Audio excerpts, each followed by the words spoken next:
நண்பா, இந்த ஒரு வீடியோவுல தமிழகத்தில் சட்டப்பேரவை தேர்தல் நெருங்கி கொண்டிருக்கும் நிலையில் திமுகவை சேர்ந்த நிர்வாகிகளுக்கு முதல்வர் அவர்கள் பாத்தீங்கன்னா ரொம்பவே முக்கியமான ஒரு கண்டிஷன் போட்டிருக்கிறாங்க. இந்த ஒரு கண்டிஷனை மீறினா கண்டிப்பாக பதவி நீக்கம் செய்யப்படும் அப்படின்றக்கான ஒரு எச்சரிக்கையை பாத்தீங்கன்னா விடுத்திருக்கிறாங்க.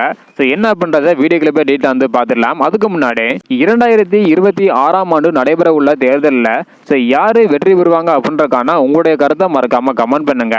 ஓகே அன்பா, வாங்க இன்னைக்கான வீடியோக்குள்ள போகலாம். ஓகே அன்பா, முதல்வர் அவர்கள் என்ன ஒரு எச்சரிக்கை அறிவிப்பு வெளியிட்டிருக்காங்க அப்படின்றத டீட்டெயிலா பார்த்துடலாம். அதாவது சட்டப்பேரவை தேர்தல் முடியும் வரை அமைச்சர்கள் வெளிநாடுகளுக்கு செல்ல வேண்டாம் என்று உத்தரவிட்டிருக்கிறாங்களாம். அது மட்டும் இல்லாம சில மாவட்டங்களில் நிலவும் உட்கட்சி பிரச்சனைகளை தீர்க்கவும் பொறுப்பு அமைச்சர்களுக்கு அறிவுறுத்தியிருப்பதாக தெரிகிறது. குறிப்பாக அமைச்சர்கள் மற்றும் நிர்வாகிகள் ஆட்சிக்கு அவப்பெயர் ஏற்படுத்தும் வகையில் சர்ச்சையில் சிக்கினால் உடனடியாக அவர்களை நீக்கி விடுவேன் என்ற முதல்வர் அவர்கள் பாத்தீங்கன்னா வார்னிங் கொடுத்திருப்பதாகவும் ஒரு தகவல் வெளியாக இருக்குது. தேர்தல் நெருங்குற காரணத்தினால தொடர்ந்து கட்சிகளுக்காக உழைக்க வேண்டும் அப்படின்னு ஒரு உத்தரவை பிறப்பிச்சிருக்கிறாங்க. இதை பத்தி உங்களுடைய கருத்து என்ன அப்படின்றத மறக்காம கமெண்ட் பண்ணுங்க. தேங்க்யூ.